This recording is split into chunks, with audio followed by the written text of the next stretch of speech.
আলাইকুম সবাইকে। তো আজকের ভিডিওতে আমি আমার ঈদের ব্লগটা শেয়ার করব। ঈদে আমি তেমন কোনো কিছুই ভিডিও করিনি, তারপরেও যা করেছি তাই আপনাদের সাথে শেয়ার করব। তো চলুন ব্লগটি শুরু করি। তো গাইস, এটা ছিল হচ্ছে আমাদের গরু। ও এত বেশি রাগী ছিল, মানে এখানে তো আপনারা দেখতেই পেলেন আমি অনেক ভয় পেয়েছিলাম এই জায়গায়। আর এটা ছিল হচ্ছে আমি ঈদে যে মেহেদি নিয়েছিলাম ওইটা।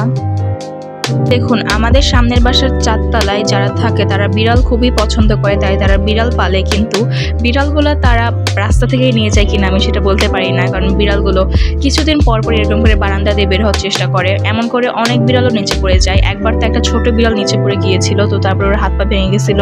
এটা হচ্ছে আমাদের সামনের বিল্ডিং এর। ফাইনালি ঈদ মোবারক সবাইকে। আর এটা ছিল হচ্ছে আমার ঈদের আউটফিট, মানে আমার ঈদের ড্রেস। এটা ঈদের দিন আমি 5:30 বাজে ঘুম থেকে উঠে গোসল করে নিয়েছি, না হলে আমি কোরবানি দেখতে পারতাম না, কারণ আমার রেডি হতে অনেক টাইম লাগে তাই। আর দেখুন, আমি মেকআপ করতে নেই সবকিছু কিভাবে অগোছলো করে রেখেছি, সবকিছু এদিক সেদিক করেছিল। তো যাই হোক, দিস ইজ নর্মাল। শুধু মেন কথা এটাই যে সবকিছু ভালোভাবে পরিষ্কার করলেই হয়ে যাবে, না হলে আমি শেষ। যদি আমি জানি যে আম্মু আমাকে দেখে কিছুই বলবে না, জাস্ট একটু ঢং করলাম। আমাদের গরুকে এখানে গোসল করিয়ে রেখেছিল। আর এই ভিডিওটা আমি আমাদের বাসা থেকে করেছি। আর আমাদের বাসার সামনে যেহেতু একটা বিল্ডিং আছে, সেহেতু ভিডিওটা ভালোভাবে করতে পারিনি। এখানে হচ্ছে সবাই মসজিদে নামাজ পড়তে যাচ্ছিল, আর আমাদের গরুটা তাকিয়েছিল যে নামাজ পড়ে আসার পরে তোকে কোরবানি দেবে, তাই এটা দেখে আমার খুবই খারাপ লেগেছে। আর এখানে আমাদের গরুটাকে কোরবানি দিচ্ছিল। আর কোনো কোরবানিতে আমি এতটা কান্না করি না যতটা কান্না আমি এইবারে কোরবানিতে করেছি। মানে আমার জানি না কেন এত খারাপ লাগছে, আমি অনেক অনেক কান্না করেছি। কান্না করে পুরো আমার মেকআপ পুরো নষ্ট হয়ে গেছিলো, এমন একটা অবস্থা। আর এইখানে হচ্ছে আমি পায়েস খাচ্ছিলাম।